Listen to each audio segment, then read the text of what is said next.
드디어 알터니를 시원하게 뽑을 수 있게 됐습니다. 대한민국의 4.5세대 초음속 국산 전투기 KF-21 개발의 유일한 걸림돌이었던 인도네시아를 사업에서 퇴출시킬 수 있는 기회가 찾아온 것입니다. 그리고 이 기회는 대한민국의 바닥난 인내심이 폭발해서 만들어진 것이며, 이런 사태의 원인을 제공한 것은 명명백백히 개발 분담금을 미납하고 있는 인도네시아입니다. 인도네시아가 호기롭게 KF-21 사업에 참여할 때만 해도 대한민국은 든든한 파트너를 얻은 것에 안도의 한숨을 내쉬었습니다. 천문학적인 비용이 들어가는 전투기 개발 사업에 인도네시아의 분담금이 투입되면 조금이나마 숨통이 트일 것이고, KF-21 개발이 완료되면 첫 번째 구매국이 되기로 계약을 체결한 터라 규모의 경제를 이룰 수도 있었기 때문입니다. 그러나 시간이 지나면서 약속된 분담금의 아주 일부분만 납부하고선 온갖 변명으로 일관하더니 말도 안 되는 언론 플레이로 KF-21 개발에 관한 대한민국과 인도네시아의 엇박자가 마치 대한민국 탓인 것으로 몰아갔습니다. 거기다 지급해야 할 분담금은 모르는 채하고 기술 탈취에만 열을 올리고 있어 우리 국민들은 분통이 터질 수밖에 없었는데요.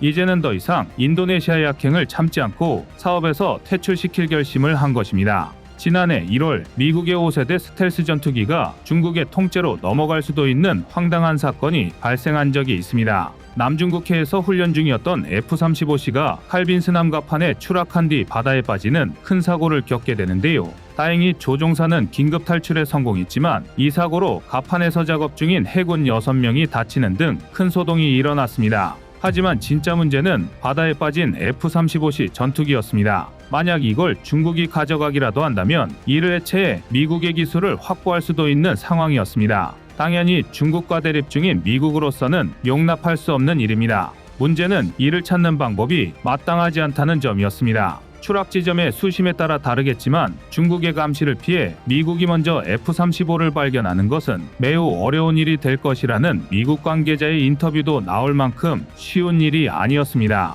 다행히 미국은 침몰 지점을 먼저 파악하는 데 성공했고, 노르웨이 민간 인양선의 도움으로 F-35C 인양에 성공했습니다. 미국이 폭파시키거나 하는 식의 쉬운 방법으로 F-35의 기술 유출 방지를 시도할 수도 있었지만, 굳이 힘겹게 인양에 나선 것은 첨단 방산 기술에 대해서는 한치도 양보할 수 없기 때문입니다. 최근 들어 방산 기술을 탈취하려는 시도가 빈번하고, 이를 이용해 큰 이득을 챙기는 국가 혹은 기업이 늘어나고 있는데요. 중국이 그 좋은 예입니다. 특히 F-35 같이 국가 안보에 직결될 수 있는 초음속 스텔스 전투기의 기술은 만에 하나라도 유출될 경우 심각한 문제를 일으킵니다. 그래서 이 기술을 보호하기 위해 미국은 온전한 동체 회수를 선택한 것입니다. 사실 미국만이 아니라 각국에서 방산기술 보호를 위해 노력을 기울이고 있는데요. 이는 한국도 예외는 아닙니다. 그러나 K방산으로 전세계적인 명성을 떨치고 있는 대한민국이지만, 애석하게도 이러한 기술 보완에 있어서는 아직 높은 수준이라고 보기 어려운데요.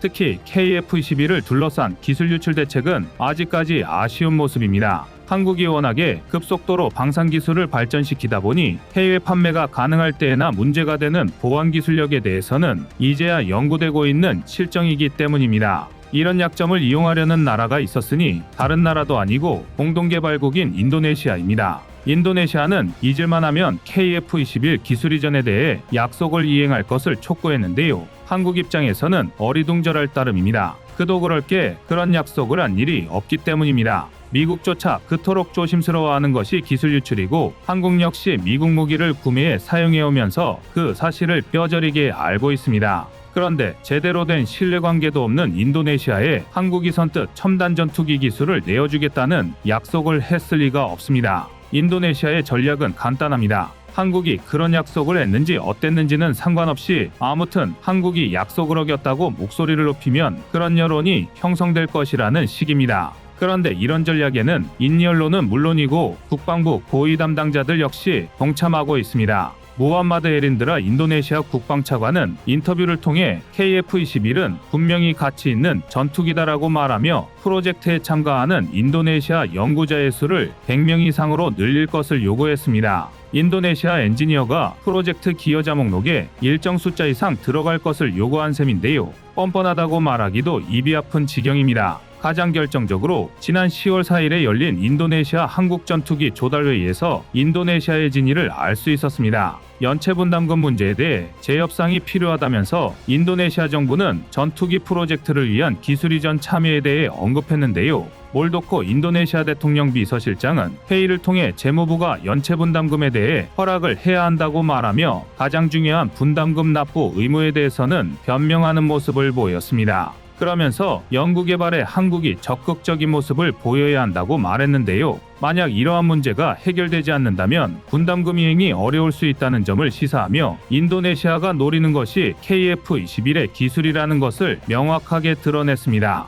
자칫 잘못하면 대한민국이 인도네시아의 뻔뻔한 전략에 휘둘릴 수도 있는 상황이었습니다. 인도네시아가 연체 중인 KF-21 개발 분담금은 이제 1조 원 가까이 불어났습니다. 2019년 1월에 일정 금액을 납부한 뒤 무려 4년 가까이 약속을 지키지 않고 질질 끌고 있는 건데요. 그렇다 보니 예정된 분담금이 쌓여 계속해서 불어나는 실정입니다. 아닌 게 아니라 인도네시아도 현재 연체 상황에 대해 자국의 예산 부족을 핑계로 삼고 있습니다. 즉 주고 싶은 마음은 굴뚝 같지만 줄 돈이 없다는 것인데요. 하지만 당연히 이게 사실이라고 믿기는 힘듭니다. 1조 원이라는 돈이 정말 어마어마한 금액인 건 맞지만 국가 단위에서는 충분히 전용할 수 있는 액수입니다. 만에 하나 100번 양보해 인도네시아가 정말 국가 예산이 부족하고 당장 분담금을 지불할 능력이 없다고 해도 차후 계획에 대해 대한민국에 상세히 설명해야 했습니다. 그것이 약속이고 거래이니 당연한 건데요. 그런데 인니는 지난 6월 말 납부 계획을 통보하겠다고 하더니 심지어 그마저도 감감무소식이었습니다. 하다못해 동네 슈퍼에 진 외상값처럼 멋대로 굴지는 않을 겁니다.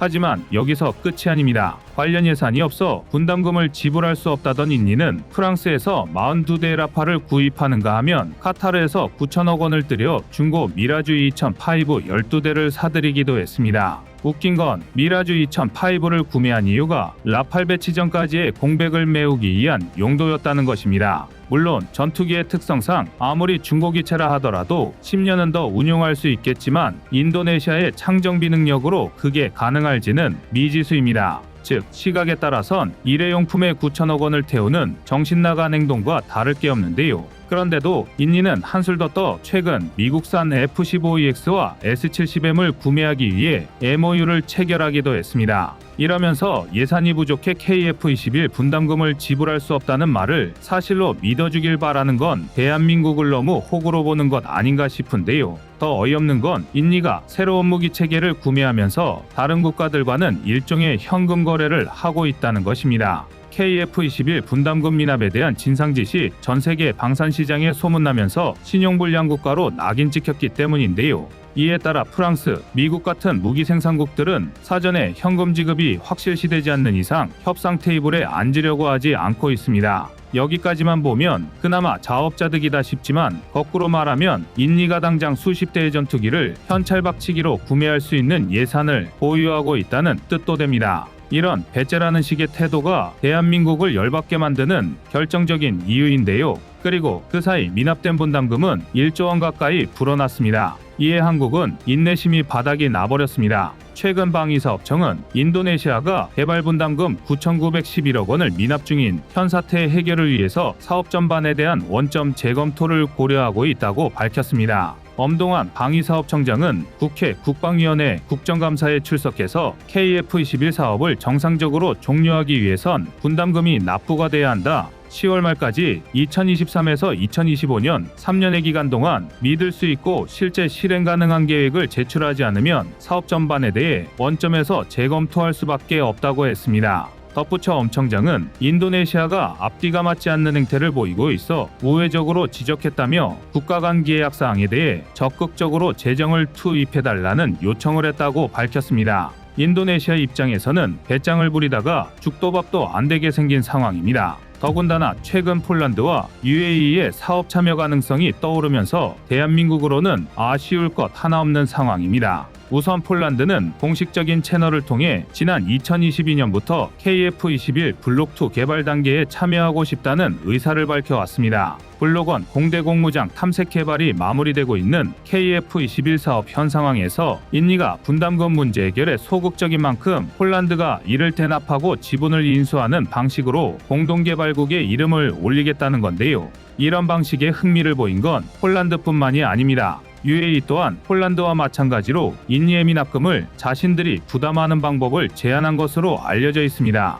이에 일각에서는 대한민국과 인니, UAE 3국 간의 협력 체계 구축 가능성도 높다고 주장하고 있는데요. 기술 이전만 받고 KF-21에서 발을 빼려고 했던 인도네시아의 계획은 완전히 무산될 것이 확실시되고 있습니다. 그러자 인니 권력자들 사이에서는 KF-21 문제로 인해 내분까지 벌어지는 상황입니다. 한국에게서 KF-21을 받아오는 것이 하나의 업적이 될 수 있는 상황이기 때문입니다. 한간에는 KF-21 재협상권을 논의하기 위해 한국을 찾았던 프라보어 인도네시아 국방장관이 한국 방사청장에게 자신의 대선 플랜을 떠벌렸다는 소식도 들려왔습니다. 이런 의도는 명확합니다. 지금 조코 위도도 대통령의 임기가 끝나고 자신이 대통령이 되면 KF-21 문제를 해결해주겠다는 것입니다. 이처럼 인니는 아직까지도 자신들이 갑의 위치인 줄 알고 있는데요. 이쯤 되면 한국이 인도네시아를 퇴출시키고 다른 나라와 KF-21 공동개발을 결정했을 때 어떤 표정을 지을지가 몹시 궁금해지기까지 합니다. 이상 꺼리튜브의 두 번째 미션이었습니다.